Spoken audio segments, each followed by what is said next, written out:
Liberation greetings to all and sundry, my dear people of Ambazonia, our fellow great warriors of our liberation movement, my people of the southern Cameroons. Today is Wednesday, and this day is June 14, 2023. My people, the times are getting more and more interesting. Some expected me to say complicated or that at times things are getting clearer. But to say the least, the times are getting interesting.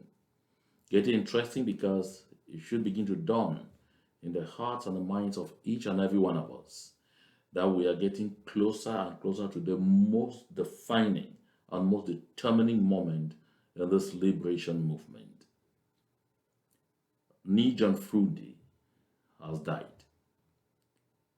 Ni John Fru Ndi, in his last days, or I should say in his last years, was actually locked in a kind of serious misunderstanding with a good majority of the people of the southern Cameroons.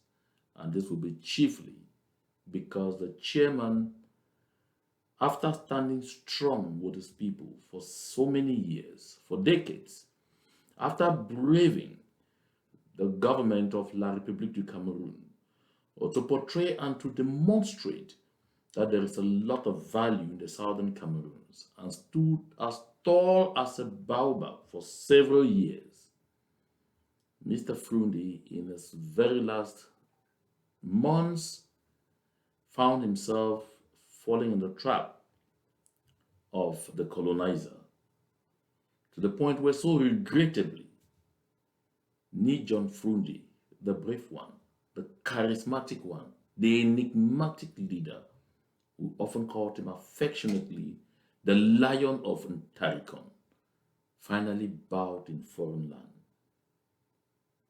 I don't know whatever would have happened, but at least for one good thing, he could have done us the last honor of determining that they take him to Ntarikon so that he passes on to glory on his homeland.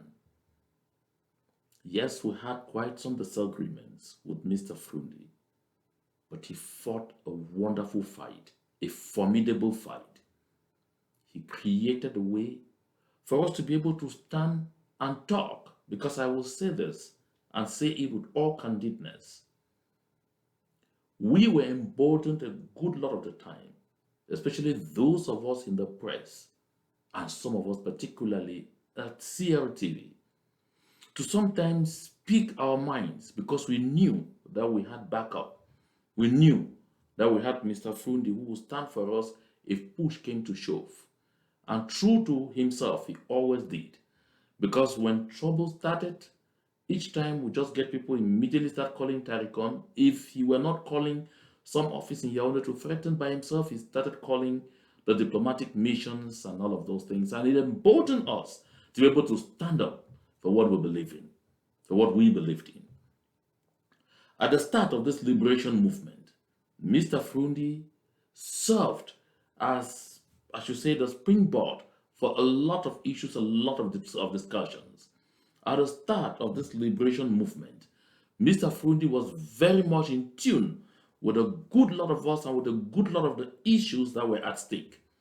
He also stood up a good lot of times and denounced government ministers for their involvement and their creation of their own groups of amber boys. He was aware.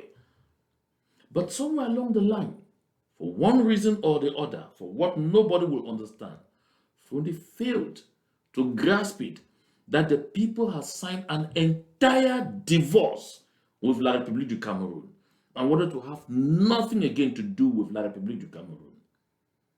So when elections came, and the people were clear, we will not go for any elections, the first and most critical victim had to be Mr. Fru Ndi and his SDF party. Why?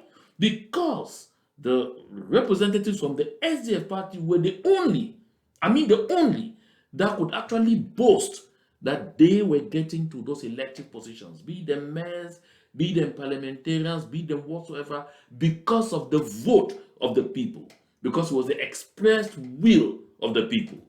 And therefore, from him and all his party stalwarts, the people of the southern Cameroons expected total understanding. The people of the southern Cameroons expected a shift in position to match according to the dance prevalent at the time. But Mr. Fru Ndi and the SDF decided against the odds to go for elections in our land, knowing full well that they could never win, because those who were going to be organizing the vote and declaring the results by themselves, hiding in their armored cars, were CPD stalwarts and the army of La République du Cameroon. And therefore, there were not going to be any elected officials in the southern Cameroons, in Ambazonia. They were going to be appointed officials. And no one was going to be appointing Mr. Fru Ndi's people back into parliament. Therefore, standing for elections was the act that caused him to earn the name from some very angry ones in our liberation movement as a traitor. Because going in for elections simply meant going in to give some semblance of legitimacy to the colonial administration of La République du Cameroon in our territory. Going in to give Mr. Buea a pass on the international community, as to say even the strongest opposition party in the country that is from the southern Cameroons, whose base is in the southern Cameroons, whose stronghold is in the southern Cameroons, was taking part at those elections. Participating was not in any way helping the SDF party, but trying to promote a fake narrative of a certain one and indivisible Cameroon. This act simply drowned all the strong press talk that Mr. Fru Ndi spoke at some point. And because he found himself, his political fortunes dwindling completely, he lost control of himself too, and started taking on the same people who stood for him, who would lie on the streets of Mr. Fru Ndi to walk on. I saw pathetic videos of our hero, of the Lion of Ntarikon, guarded by the Takumbans, guarded by the young boys and girls in our cities, finally being protected by the same army from whom the people were guarding and protecting him. Tears of sadness ran down my cheeks. On that day, that I saw Mr. Fru Ndi being ushered into his Ntarikon palace, protected by the bee, the same bee that was after him. And I asked, can't he see? Is it not possible for him to understand that if he meant nothing for these people at this point in time, they would rather prefer to throw him to Zipo and say, it is your own people that finished you. But they needed him. And at the end of the day, they had to move him to Yaoundé, to banalize him, the final act of humiliation, to the point that Mr. Fru Ndi, the Lion of Ntarikon, finally succumbs in foreign land. However, it will be difficult for any one of us to ever want to forget that Mr. John Fru Ndi played a tremendous role, tremendous role, in getting us to 2016, when we started this phase of the agitation.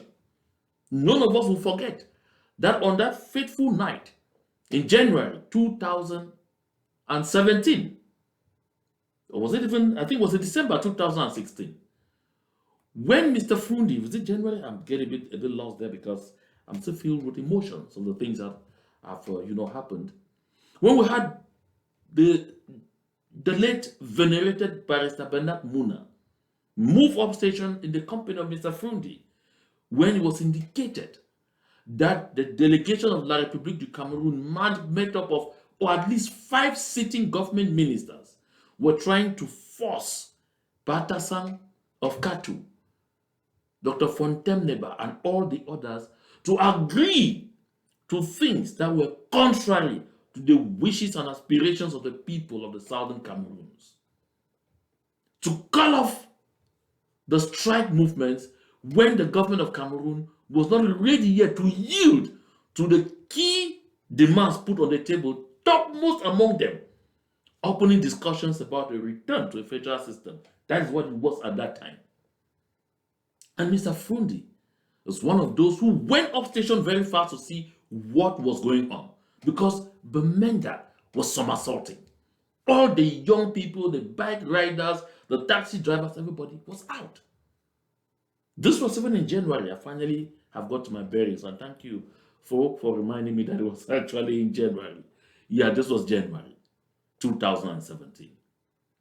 So, my people, today I'll say, Mr. Fru Ndi, fare thee well. This is not the last you are going to hear from me about him, because I'm actually still going to come here and we will have an opportunity to dig through a few issues relating to the man, Mr. Fru Ndi. He fought a good fight, a very good fight. Even if at the end of the day, there was this bird, almost every other leader in the world has a bird. And that bird becomes most defining if it comes towards the end and you don't have the opportunity to redeem yourself. May his soul rest in peace. Now, my people, a lot of things are going on ground zero these days. Just so much is going on. And there's so much that is going on borders around one thing. Around what I discussed here the last time.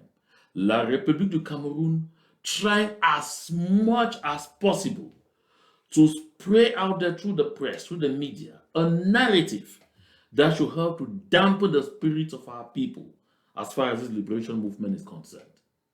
I'm sure you've been seeing them scream, oh, 16 Amber Boys or 16 Southern Cameroon's self-defense volunteers have again surrendered Indian. The same moment that they are announcing that 16 have surrendered Indian in Bogongo, the village where Joseph John Ngute, Prime Minister, head of government of La République du Cameroon, is chief. You hear they call him Chief Joseph John Ngute. He is chief of Bogongo in the Kondo Titi local government area. I mean, at the time they are announcing that 16 Ambas have surrendered again, Indian, that same moment, the ribbons of Ambazonia were acting in Bogongo, reducing an armored car to rubble. Even today, as I'm talking to you, this minute as I'm talking to you, Mr. Paul Bia's talks are facing vicissitudes all over Ambazonia. Do the count by yourself. Just within the past 3 weeks, at least 35 to 40 of Mr. Paul Bia's talks have succumbed to various attacks here and there. This tells you, it tells me, that drama they are trying to put up there to deceive people that, oh, the Amber spirit is a pipe dream. That drama is not catching. And you see a lot of the families in La République du Cameroon are weeping today because they say too often they only get to learn about the passing of their children on the battlefield from social media, from the Facebook page of the, is it you call him the situation analyst. And my dear brother, situation analyst, you're doing a tremendous job. Accept kudos from me. That's where the families in La République du Cameroon come to see that their children that they keep telling them are in areas where there is no network have actually passed, actually died in battle, died for nothing, fighting for a nonagenarian who doesn't even know where he is most of the time.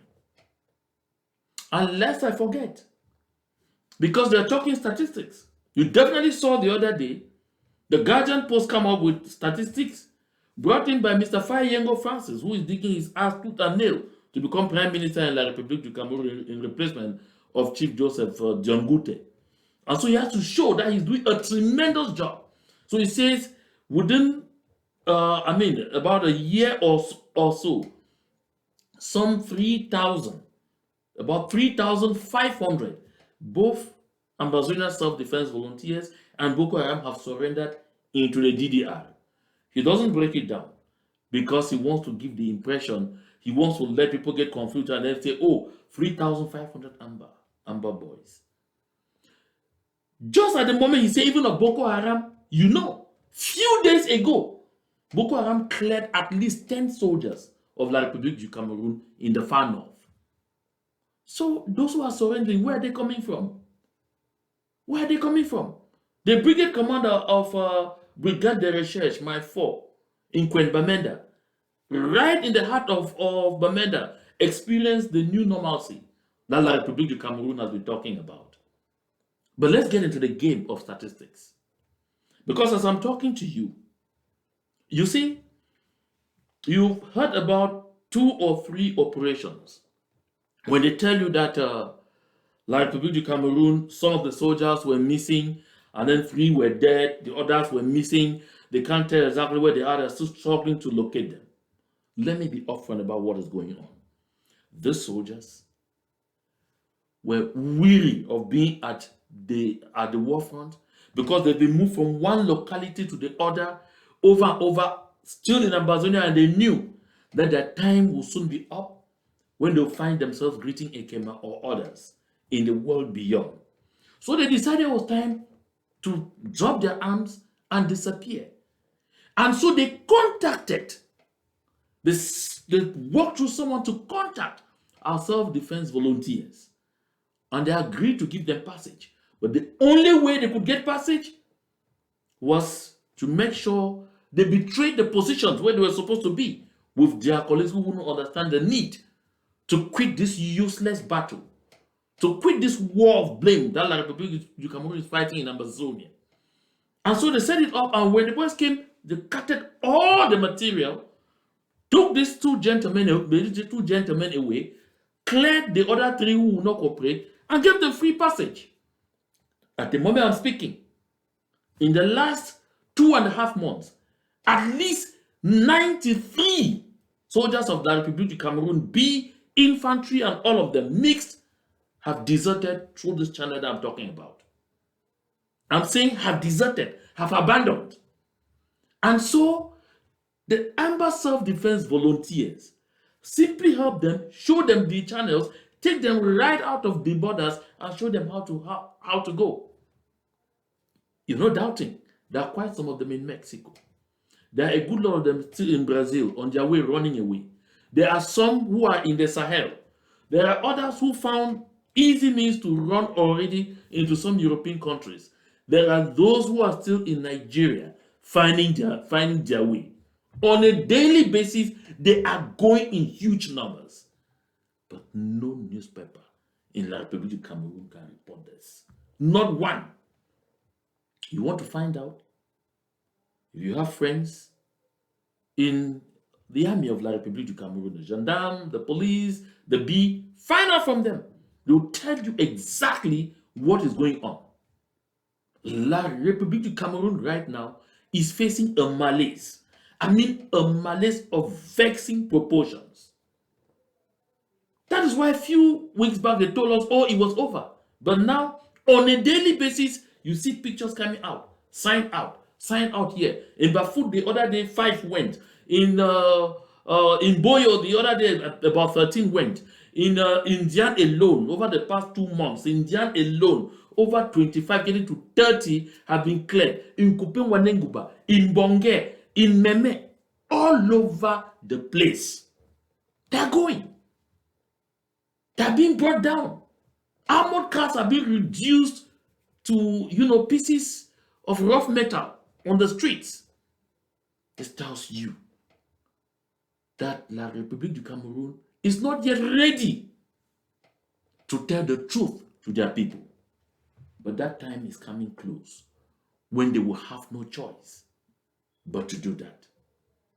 My people of Ambazonia, I want to take this opportunity particularly to hail all those who are remaining strong, devoted, and committed to this liberation movement, who continue to shun the rantings of those who, though are of Southern Cameroon's extraction, have taken the side of the oppressor. A good lot of them are learning by the day that this liberation movement will only end with independence, with freedom. There is nothing that shall by any means halt it. Now, I like us to take a quick look. If a moment I have to get that figured out. I like us to take a quick look at this video. I will talk after these children have finished raising their issue, because it's really pathetic what happened. I know you have watched this video, but I want us to take another perspective to it. Let us look at the other angles of this particular video. What happened in Buea, in our national capital. Let's watch. It's Precious Jamia in Angangolo, and I'm a Bakurian. Since that incident, since the day of the incident, Mr. Eyenga has been threatening me, he has been calling my phone, he has been calling me that because I told him that I'm going to report this matter. He said if I mention that it's 1 second for him to kill me, that it's going to end my life. And since I'm not working freely, like I'm scared of my life because I don't know the next step that he can do. He told me that he's a general in Central Police there, that if he wants to frame me up, it's 1 second for me. Since that day, I've been really traumatized, and he's only calling me and be threatening me that he's going to kill me. If I don't sleep with him again, that he will kill me. That if he does not sleep with I and my friend, that he's going to kill us. This is my friend, her name is Yolan. Yeah, my name is Buea. I'm a Bakurian from Buea. My people, I really want to stop here briefly, and I will come back to them to finish. But you hear, they know the name of the individual who has done it. His name is Eyenga. Eyenga did not hide his face. He didn't mask before doing this. Why? Because Eyenga knows that they have been licensed by the government of La République du Cameroon, backed by France, and of course the United Kingdom of Great Britain and Northern Ireland, to commit all kinds of exactions in Ambazonia, and they will go scot-free. They did it. Mr. Eyenga does it because he knows that no single media house in Cameroon will publish this video, will talk about it. Why? Because those who are supposed to stand out there and they cry the plight of the downtrodden have been forced to take sides with the oppressor. They knew, Eyenga knows, that not even Belamoki, who says he's senator from Buea, no, not even Peter Mafani Musonge, who is from Fako, no, that none of them will come out to decry what has happened, because it is done by Eyenga. If there was even just an allegation that was done by the people Mbelamoki Charles doesn't like I said, the people we don't like. If there was just an allegation that was done by the people Mbelamoki Charles, Peter Mafani Musonga and others don't like, they would have been on every rooftop now making the noise. But today, they are silent. Charles Mbelamoki, these are your children. Peter Mafani Musonga, these are your children. See what is happening to them. Being defiled with impunity by occupational forces backed by you. And again, take note, this happened in Buea.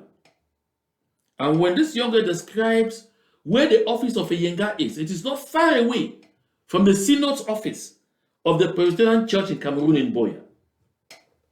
These are our daughters.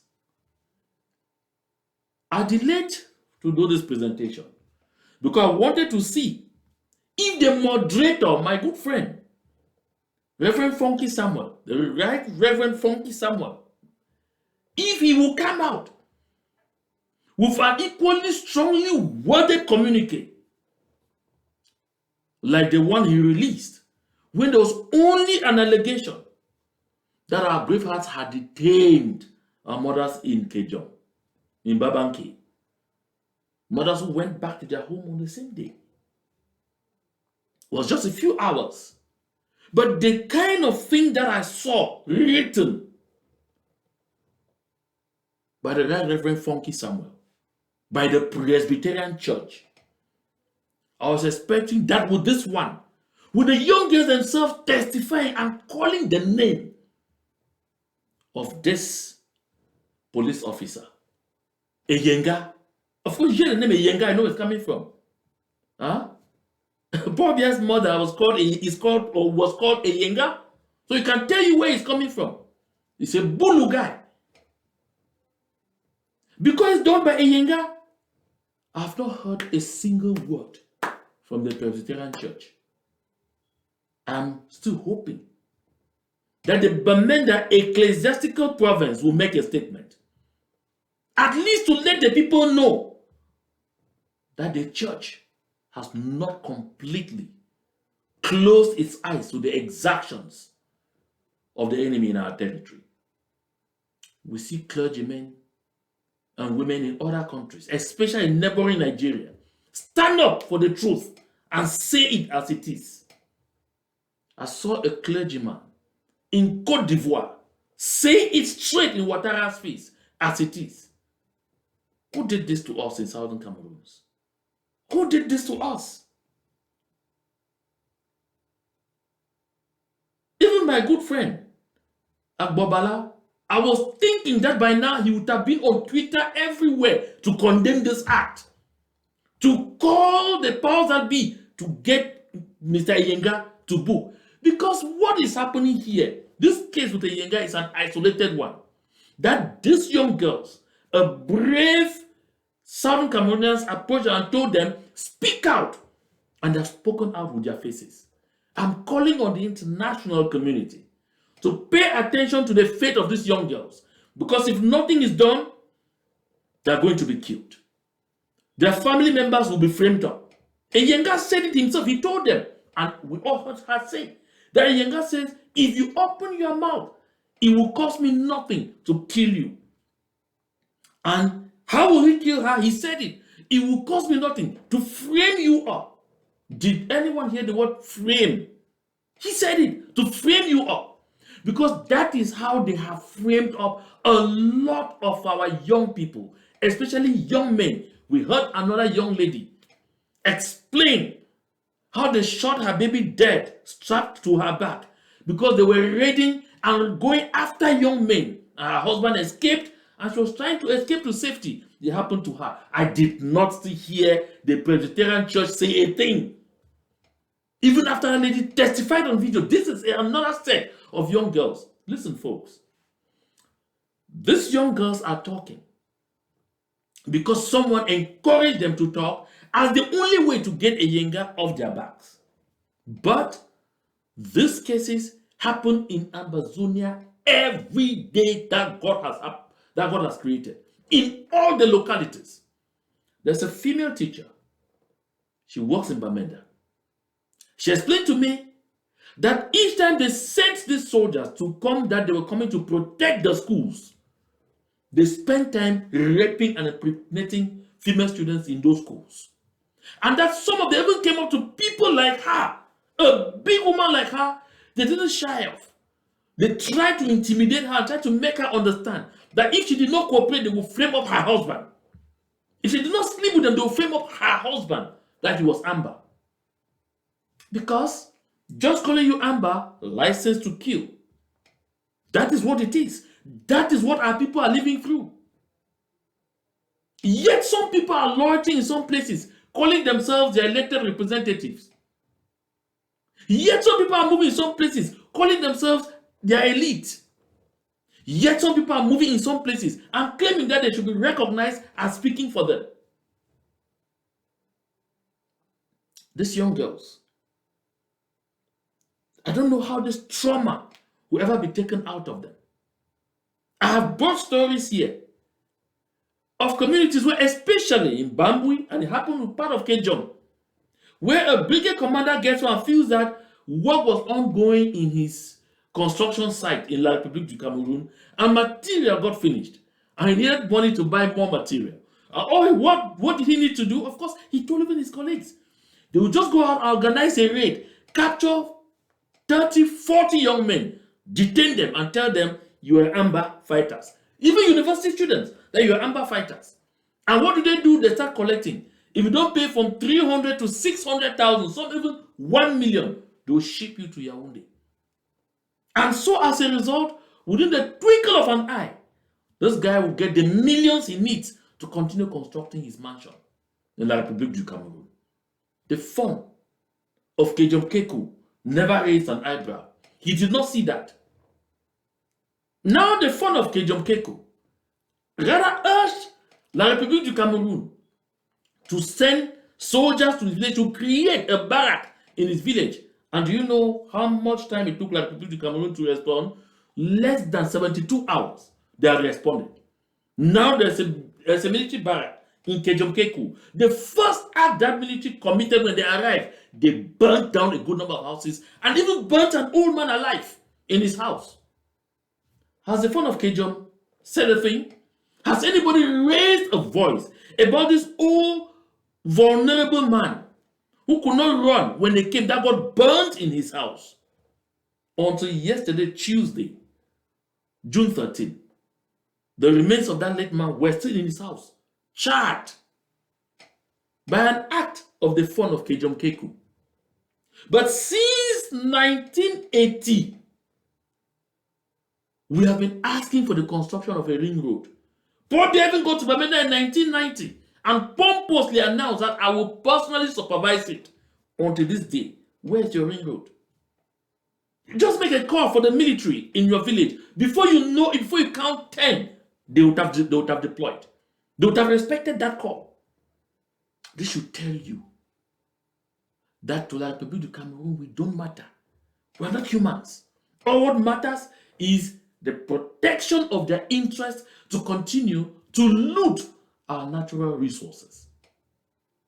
My people of Ambazonia, what has happened to these young girls? Let's finish listening. Like JHS Bukoba. I'm the victim of the incident I was caught on Sunday, in which I used Mr. Eyenga's phone to call my friend to bring my birth certificate because I'm still 16. I don't have an ID card. I called her using his phone. Meanwhile, the man directly told me, Mr. Eyenga told me in his office that if I sleep with him, he's going to release me at the moment. I told him that no, I cannot, that is going to be traumatized. The man said, okay, I should go back there. They said I'm going to work inside them. I went not knowing that he has taken his phone and called my friend, telling her that they should meet up at checkpoint, in which they did without me knowing. It's just now that I found out, as she earlier said, after he slept with her, telling her that if she says anything, he's going to kill her. Also telling me that if he does not sleep with me, I'm not going to be released. In which I cried that day in the station until one other chef came and released me. So the serial rapist is still at large. Eyenga is there. In Buea. He's not afraid of anything. Nobody has said anything to him. Nobody will touch him. That's what used to happen in the days of slavery and slave trade. You were only a slave. And so your master could do on you whatever he liked. You were not even considered a human being. This is what is happening in broad daylight to the people of the southern Cameroons. Yet, some in our midst feel that this is something they can go with, that this is something they can match with. Some feel this is something they really are excited about and can accommodate. My dear people of Ambazonia, I like us seriously to continue to put our heads together and understand that we are on our own. If it never dawned on anyone that we are on our own, let it begin to dawn on you. Those on whom we counted yesterday that stood against us and we thought that they will have, a conscious call to come back to the fold they are rather leaving. So we have, therefore, to fight like a people that know that there is no one else that will do it for us apart from us. I see we are still doing the bidding of the enemy. We are still doing the bidding of those who are determined to destroy our liberation movement. I can see what we condemned yesterday is what we are practicing today. People who yesterday would not share either the videos or the audios of Capo Daniel or of Asu Lucas or whatever, that is what we spend our life today doing. You get on the morning, you see about 4 or 5 of them coming. Snake don't bite snake. This one has done this to that. It does not advance our liberation movement. It doesn't. There was a time that we all said, let us fight now, if that was it. But we have long said, anything that will distract us from the focus on the enemy was not welcome. Reveling because some of our groups are scattering should never help us. That is why you would notice, my dear people of Ambazonia, that in the past few days at the Southern Cameroon Stakeholders Platform, all efforts are being made to ensure that we get everyone together. Let us note this. There is not one person in this liberation movement that has not made a mistake. I was excited to learn that those in the IG factions, at least some of them, were beginning to come together to understand the need to create a kind of entente, because that is what we need going forward. We have to devote our efforts to doing that. The enemy spills out and creates clones of various accounts and sends out negative things against one another purported to be coming from us. And the first people to share those things are us. Oh yes. Because too often they don't have the means to attain their target. But they trust in the fact that because we have developed some kind of hatred for one another, we will facilitate the distribution, the circulation to get to the place where it has to get to. My people of Ambazonia, we need a new consciousness to support the determination of our brave hearts on ground zero. They continue by day and by night to make us proud. By day and by night to hold the lines. By day and by night to protect our communities. I want to end this communication here because I will definitely be back here within the next 48 hours for us to have a more elaborate discussion on some very important developments in our liberation movement. And it is important for each and every one of us to know. But before I go, I want to again recall that the Prime Minister of La République du Cameroun, Mr. Joseph John Gute, that Mbela Moki Charles, the appointed senator in Buea, that Peter Mafane Musonge and all the others, from is it Ekoko or Mokete, and all of you, this is the time for you to show the people of the Southern Cameroons that you still believe that the same blood that flows in your veins is flowing in our veins. Moja has come out and said he knows Eyenga personally. So you will not tell me that this Eyenga of a name is a fiction. You can't do that. Moja made clear that he knows Eyenga personally. And if I listen to Moja well, it will be clear that this is not the first time Eyenga is involved in this. And like I said, Eyenga is not alone. They are doing it everywhere on our territory. Everywhere, every day. Even at this minute that I'm speaking, it is happening. My people of Ambazonia, we have to stand strong. We have to continue to be resolute. We have to continue to support and finance this liberation movement. Listen, it was never meant to be easy.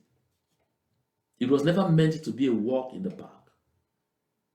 If you walked away from this liberation movement a few years back because you felt that it was supposed to be a quick fix and it wasn't going very fast, you have rested enough.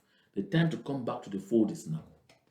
When you see what has happened to these young girls, and the person who did it is there in Buea, maybe even doing it again, it should tell you exactly what will happen to us if we ever ended up losing and surrendering to La République du Cameroon in this liberation movement. I've said here a couple of times. Think about it. Cowardly acts like those of the fun of Kejom Keku should be acts of people who have lost their minds, lost their souls. People who are ready to settle for anything. Because I've said here always, and I will repeat it again and again and again, that anytime you settle for less than you deserve, you will end up with less than you settled for. This is the truth. It is sacrosanct.